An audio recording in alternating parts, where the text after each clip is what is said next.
I've been on my own since I was 12 years old. I pretty much was abused by my dad. He hated me. For what? I'm young. I don't know. If I wear thick glasses, he threw bleach in my eyes. And one day I just woke up and couldn't see. The police came to his apartment. They heard me scream. He put a sock in my mouth and he told me I better not scream or he would kill me. I worked in programming and databases. I was on call, and I never had any balance, so I wound up being run over. I never found a balance because I had too many responsibilities. I didn't know how to handle it. But as soon as I quit, my mother went down with shoulder injuries, and then the next year she started going down the slippery slope of Alzheimer's, and I was all alone. And I had a couple nervous breakdowns. When I was living in this house for 4 years, and she decided she wanted to sell her house. And when she decided to sell the house, I didn't have nowhere to go, so I decided to come to a hotel, stay in a hotel. All right, we in my room. This is my bed, and this is Natural's bed. It's a little junky and cluttered. This is our stuff, and our suitcases, and our little closet. Our refrigerator, we have a refrigerator, we have a little bit of food in there. And the microwave, can't put too much because it's so small. Awful, really awful. I mean, it's really tight. If you're living month to month from a paycheck perspective and your lease is up and the landlord's going to increase your rent, well, guess what? You're going to need to find a new place to live, but how are you going to have the extra money to make a security deposit?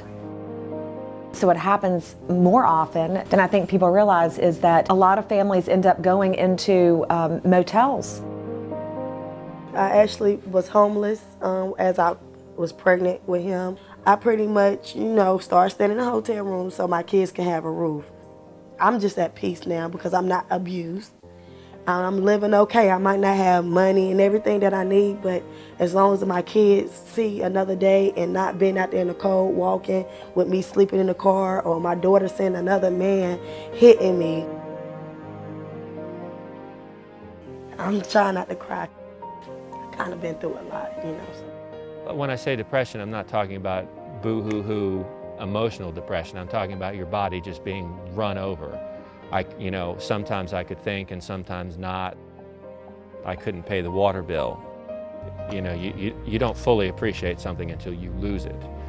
And believe me, running water is very nice to have, and if you don't have it, you're going to find that out very, very quickly. Well, I think in Nick's situation, unfortunately, he hasn't had a regular income because of his disability. That's the type of situation where we want to help. And imagine if you turned on any of your plumbing and nothing came out. What would you do? Well, literally, think about it. What would you do? And that's where Good Friends comes in.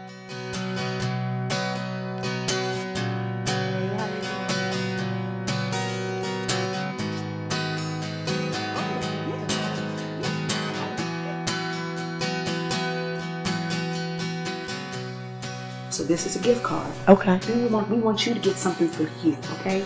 We want you to get something for you. Wow. You get it.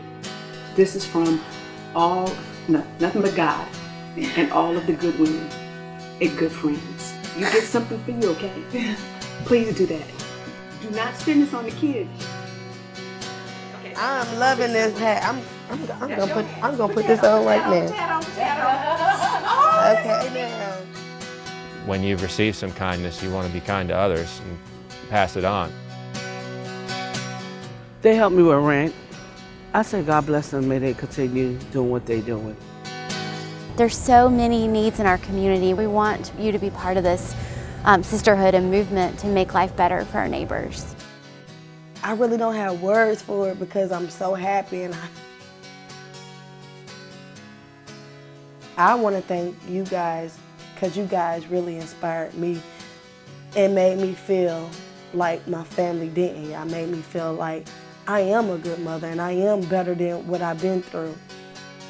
I think I can finally let go of my past, the abuse and everything, just to know that there actually is a God out here and people that actually do care.